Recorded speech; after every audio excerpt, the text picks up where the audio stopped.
Bismillahirrohmanirrohim. Assalamualaikum warahmatullahi wabarakatuh. Selamat datang di channel Bu Vegi. Pada kesempatan kali ini, Ibu akan menyampaikan materi tentang meraih kesuksesan dengan berkompetisi dalam kebaikan dan etos kerja. Materi ini diperuntukkan untuk mata pelajaran Pendidikan Agama Islam dan Budi Pekerti khusus kelas 10. Sebelum mulai ke materi, alangkah baiknya kita berdoa terlebih dahulu. Bismillahirrahmanirrahim. Robbi zidni ilman warzuqni fahman.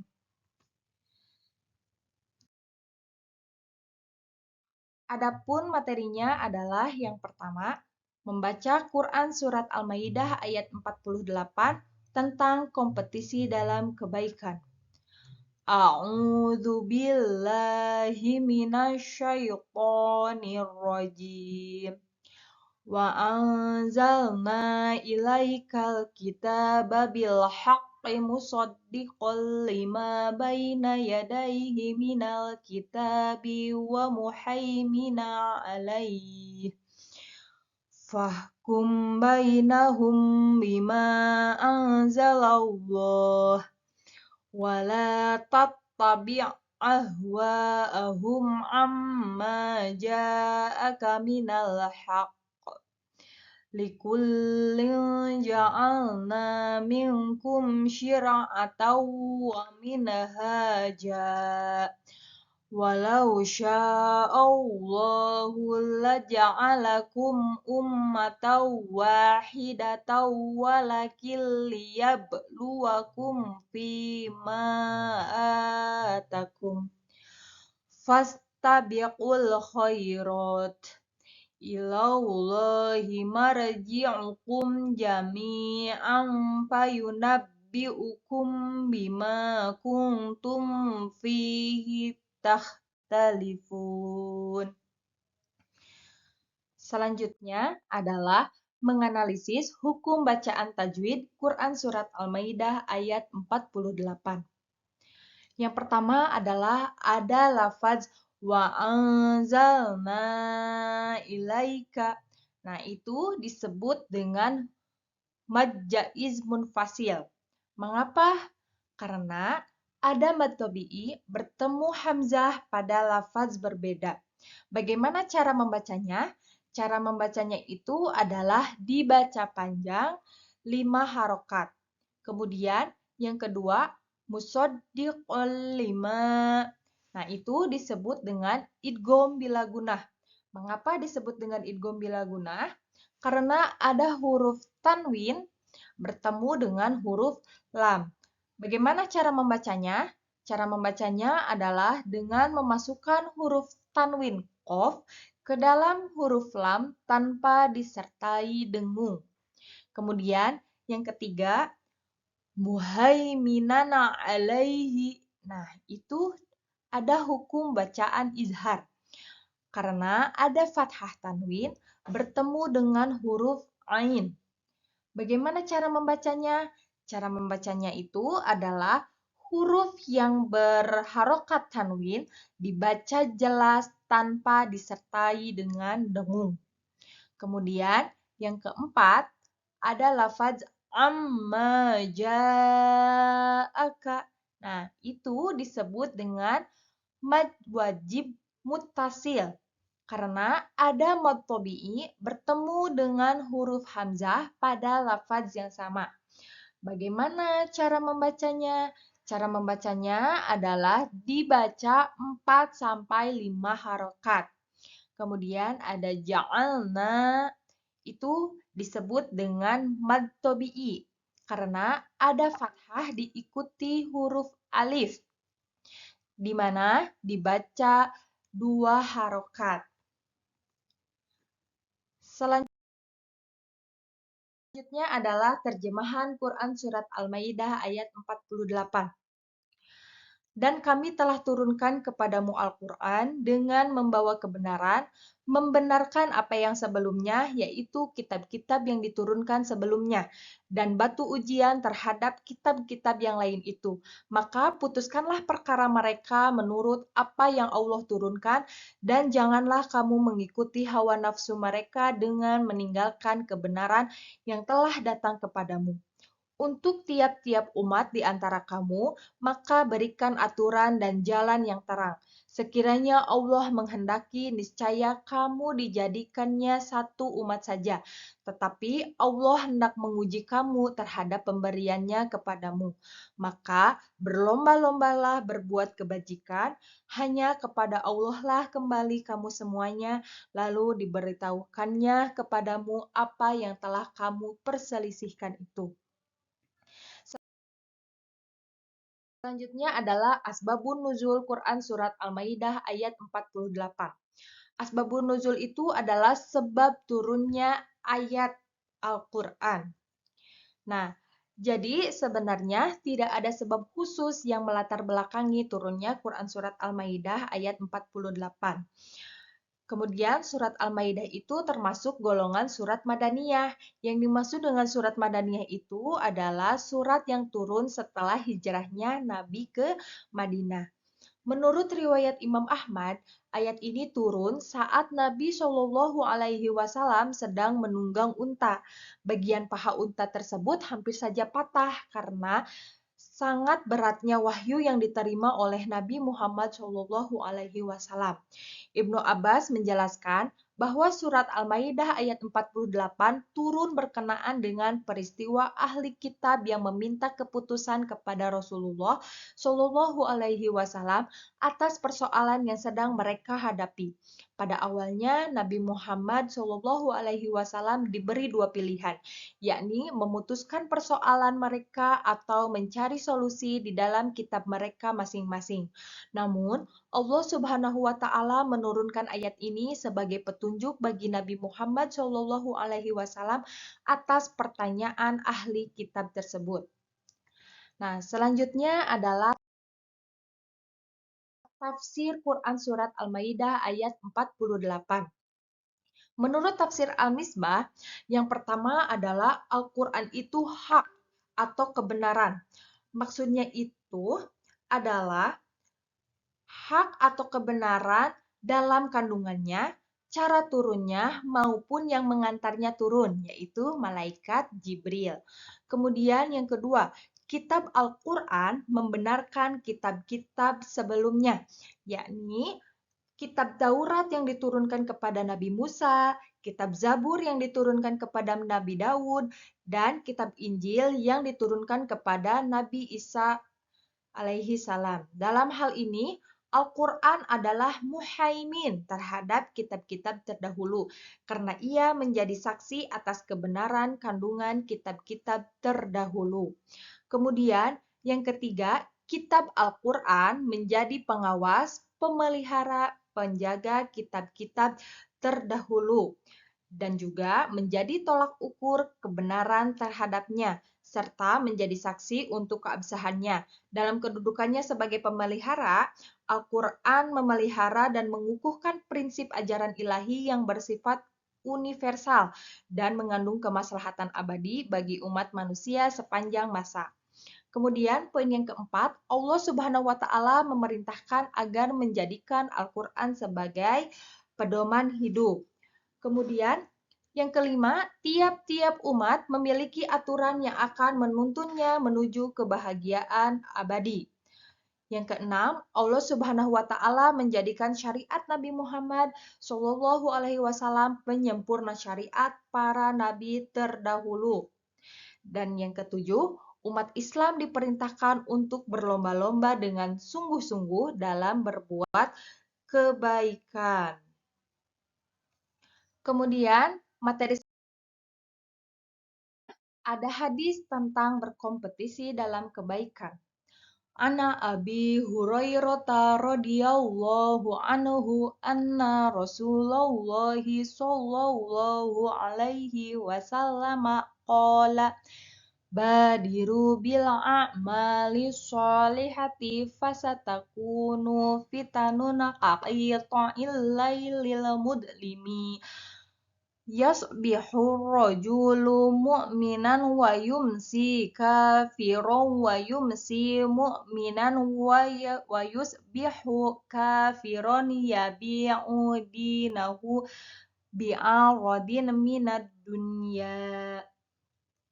Artinya, dari Abu Hurairah radhiyallahu anhu bahwa Rasulullah shallallahu alaihi wasallam bersabda, "Bersegeralah kamu sekalian untuk melakukan amal-amal solih, karena akan terjadi suatu bencana yang menyerupai malam gelap gulita, di mana ada seseorang yang pada waktu pagi ia beriman, tetapi pada waktu sore ia kafir, pada waktu sore ia beriman, tetapi pada waktu pagi ia kafir.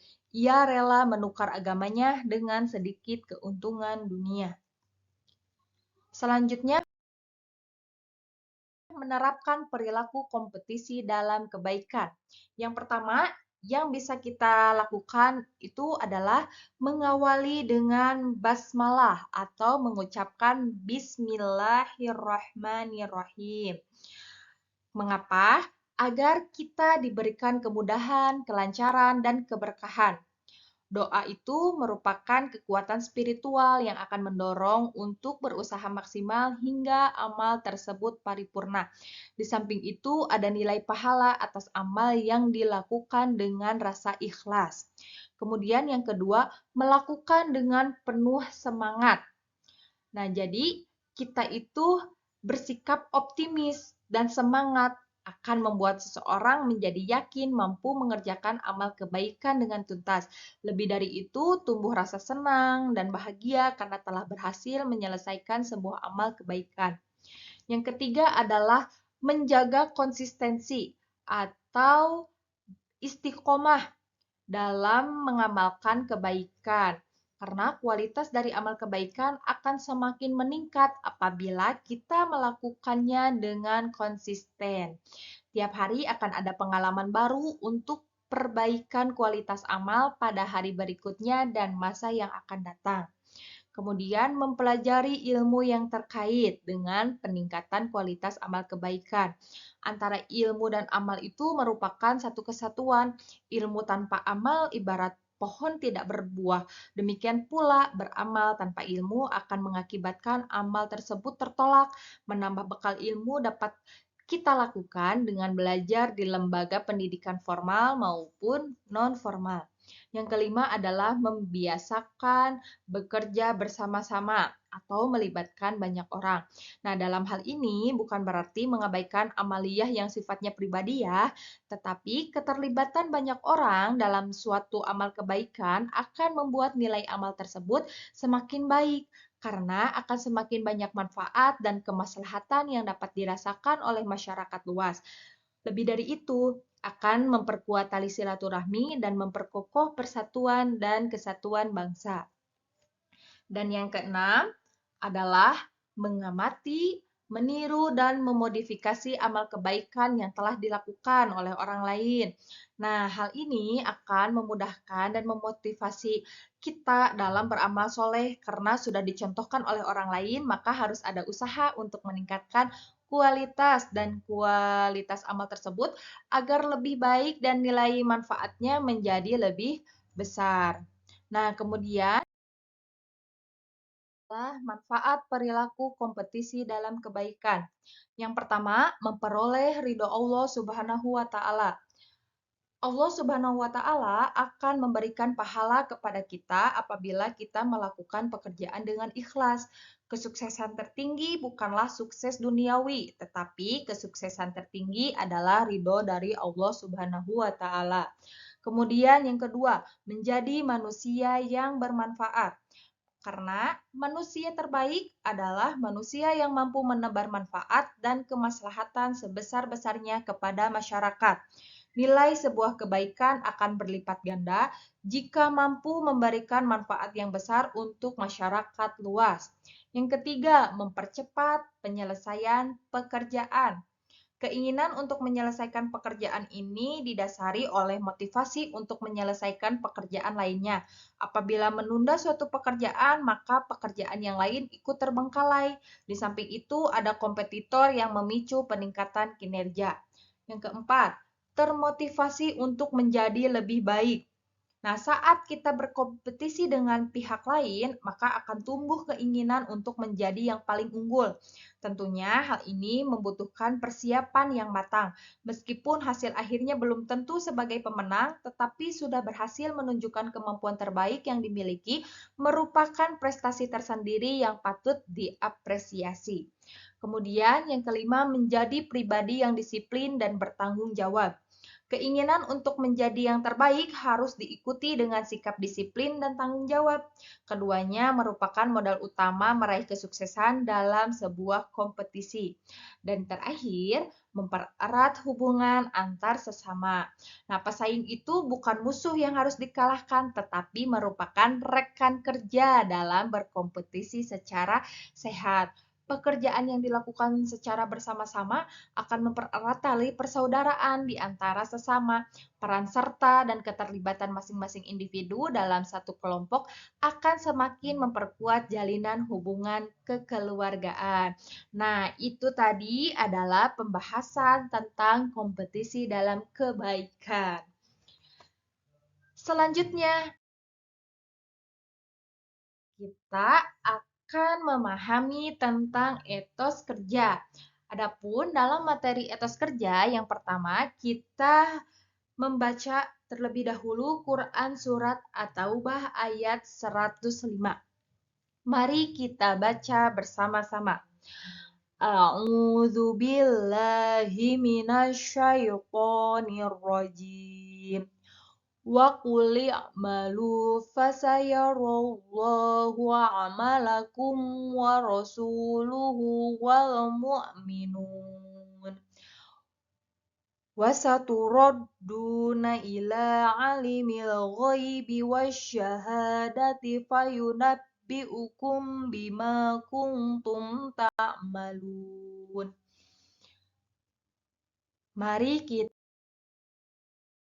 analisis hukum bacaan tajwid Quran Surat At-Taubah ayat 105. Yang pertama ada lafaz fasayarallahu. Nah, ada hukum bacaan lam jalalah tafkhim, yaitu lafaz Allah didahului oleh fathah. Nah, cara membacanya itu adalah dibaca tebal. Jadi Allahu. Nah, seperti itu. Kemudian lafaz yang kedua ada amalakum wa rasuluhu. Itu terdapat hukum bacaan izhar syafawi, yaitu huruf mim sukun bertemu dengan huruf wawu. Bagaimana cara membacanya? Cara membacanya itu adalah jelas, terang, yaitu memasukkan huruf mim yang sukun dengan merapatkan bibir. Kemudian yang ketiga ada lafaz al-mu'minun. Ada hukum bacaan alif lam qamariyah. Alasannya karena ada huruf alif lam bertemu dengan huruf mim, di mana huruf mim tersebut termasuk ke dalam huruf qamariyah. Kemudian yang keempat wasyahadati. Nah, ada hukum bacaan alif lam syamsiyah. Karena ada huruf alif lam bertemu dengan huruf shin, di mana huruf shin tersebut termasuk ke dalam hukum bacaan syamsiyah. Kemudian ada lafaz fayunabbi'ukum bima. Ada hukum bacaan ikhfa syafawi. Karena ada huruf mim sukun bertemu dengan huruf ba. Bagaimana cara membacanya? Cara membacanya adalah dibaca samar-samar dan sedikit didengungkan. Kemudian ada terjemahan Quran Surat At-Taubah ayat 105. Dan katakanlah, bekerjalah kamu, maka Allah dan Rasul-Nya serta orang-orang mukmin akan melihat pekerjaanmu. Dan kamu akan dikembalikan kepada Allah yang mengetahui akan yang goib dan yang nyata. Lalu diberitakannya kepada kamu apa yang telah kamu kerjakan. Nah, selanjutnya ada asbabun nuzul Quran surat At-Taubah ayat 105. Yang dimaksud dengan asbabun nuzul itu adalah sebab turunnya suatu ayat ataupun sebab turunnya suatu surat Al-Quran. Nah, dalam kitab Lubabun Nuqul fi Asbabun Nuzul, itu Rasulullah Shallallahu Alaihi Wasallam bertanya, siapakah orang-orang yang terikat di tiang ini? Seseorang menjawab, mereka adalah Abu Lubabah dan teman-temannya yang tidak ikut berperang. Mereka bersumpah tidak akan melepaskan ikatan tersebut kecuali Rasulullah sendiri yang melepasnya. Nah, Rasulullah Shallallahu Alaihi Wasallam bersabda, aku tidak akan melepaskan mereka kecuali jika diperintahkan oleh Allah Subhanahu Wa Taala. Kemudian ada tafsir Quran surat At-Taubah ayat 105. Nah, menurut tafsir Al-Misbah, ayat ini mendorong manusia untuk lebih mawas diri dan mengawasi amal mereka. Allah Subhanahu wa taala mengingatkan bahwa setiap amal baik atau buruk akan disaksikan oleh Allah Subhanahu wa taala, Rasulullah Shallallahu alaihi wasallam dan orang-orang beriman pada hari kiamat. Adapun pesan mulia yang terkandung dalam Quran surat At-Taubah ayat 105, yang pertama adalah Allah Subhanahu wa taala memerintahkan untuk beramal soleh sehingga manfaatnya itu bisa dirasakan oleh diri sendiri maupun masyarakat luas. Kemudian amal tersebut itu harus dilakukan dengan ikhlas karena mengharap ridho dari Allah. Kemudian yang kedua, setiap amal akan dilihat oleh Allah Subhanahu wa taala, Rasulullah Shallallahu alaihi wasallam dan mukminin di akhirat kelak. Nah, lalu akan dibalas oleh Allah sesuai dengan amal tersebut. Jika amalnya baik, maka mendapatkan pahala. Tetapi kalau misalnya amalnya buruk, maka akan dibalas dengan siksa. Karenanya seorang muslim itu harus memperbanyak amal soleh ketika hidup di dunia. Kemudian yang ketiga, jangan merasa amal sudah cukup untuk bekal hidup di akhirat. Karena sifat ini akan menghambat munculnya keinginan untuk beramal soleh lagi. Maka tumbuhkan inisiatif dalam diri untuk melakukan amal soleh sehingga orang lain ikut tergerak untuk melakukannya. Pahala berlipat akan diberikan oleh Allah kepada orang yang memberi contoh tanpa mengurangi pahala mereka yang mencontohkan. Kemudian yang keempat, setiap manusia akan kembali ke kampung akhirat dan menerima balasan amal perbuatannya. Nah, jadi kita sebagai seorang mukmin maka harus ada motivasi dalam diri dan jangan larut dengan gemerlap kehidupan duniawi sehingga akan melalaikan akhirat yang sifatnya kekal abadi. Kemudian ada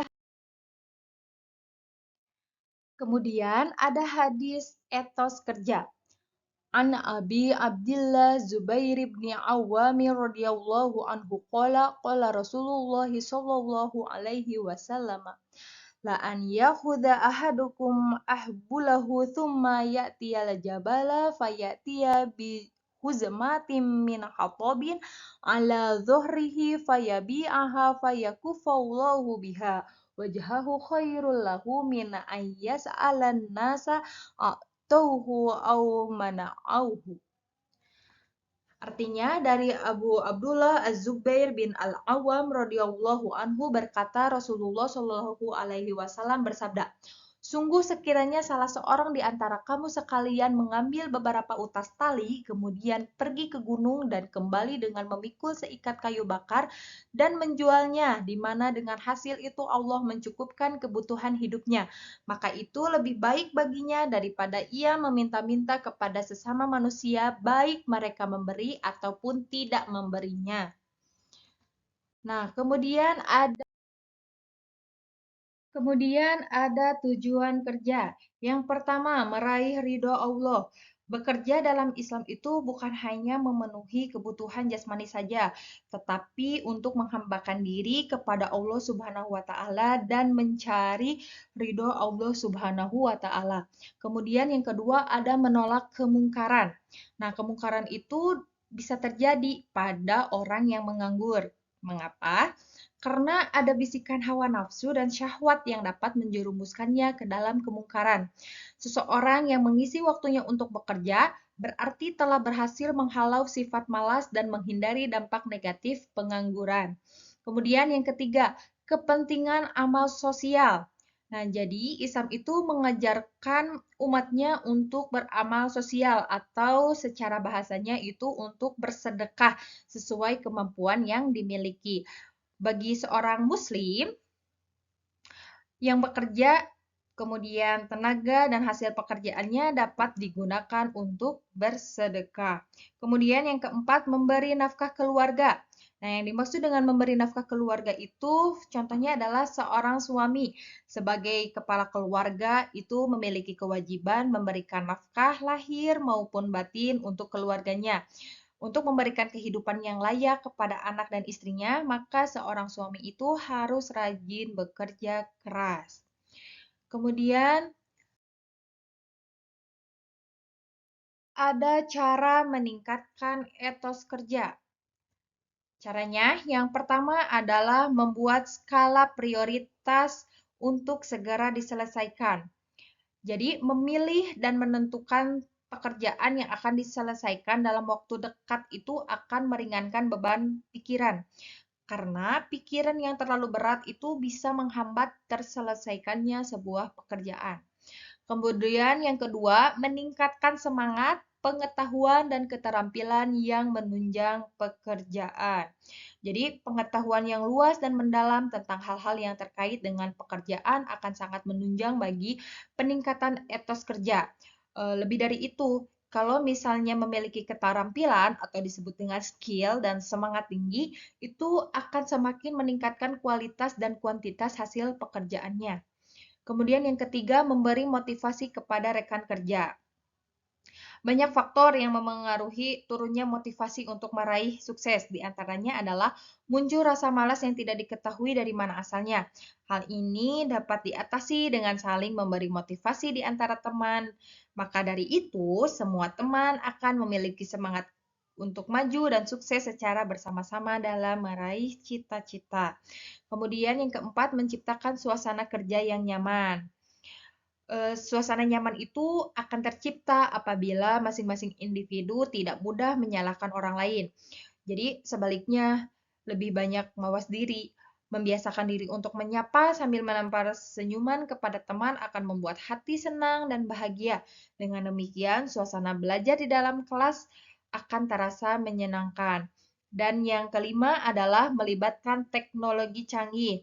Apalagi di zaman sekarang yang sudah memasuki era teknologi, jadi segala sesuatu berbasis teknologi, maka sudah sepatutnya dalam pekerjaan kita pun harus melibatkan teknologi canggih supaya bisa meringankan pekerjaan yang kita lalui.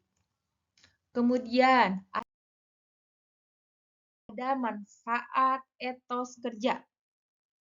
Yang pertama adalah terbiasa menghargai hasil yang sudah diraih. Karena menghargai siapapun, tidak hanya diri sendiri, menghargai karya orang lain pun itu akan mampu memotivasi agar bisa menghasilkan karya yang lebih baik lagi. Kemudian yang kedua, menjaga martabat diri sendiri. Jadi, jika kita bekerja keras untuk memenuhi kebutuhan, pasti banyak orang meremehkan kalau misalnya kita bermalas-malasan dan berpangku tangan. Bahkan bisa dianggap sebagai orang yang tidak berguna. Kemudian yang ketiga, wujud pengabdian kepada Allah Subhanahu wa Ta'ala. Kerja keras yang kita lakukan dengan niat ikhlas karena Allah Subhanahu wa Ta'ala dan untuk memenuhi kebutuhan hidup merupakan wujud ibadah kepada Allah Subhanahu wa Ta'ala. Kemudian yang keempat adalah melatih sifat tabah, sabar, dan tawakal. Nah, setiap pekerjaan yang kita lakukan dengan sungguh-sungguh pasti akan menghadapi hambatan. Maka, dengan kita senantiasa bekerja keras, kemudian muncul sifat tabah, sabar, optimis maupun tawakal, itu pada hakikatnya kesuksesan merupakan karunia dari Allah Subhanahu wa taala. Kemudian kegagalan itu merupakan sukses yang tertunda karena Allah Subhanahu wa taala selalu menghendaki kebaikan pada hambanya yang bertakwa. Nah, sekian yang dapat Ibu sampaikan. Mudah-mudahan materi yang kalian pelajari pada kesempatan kali ini bisa membawa manfaat bagi kita semua. Terima kasih atas perhatiannya. Wassalamualaikum warahmatullahi wabarakatuh.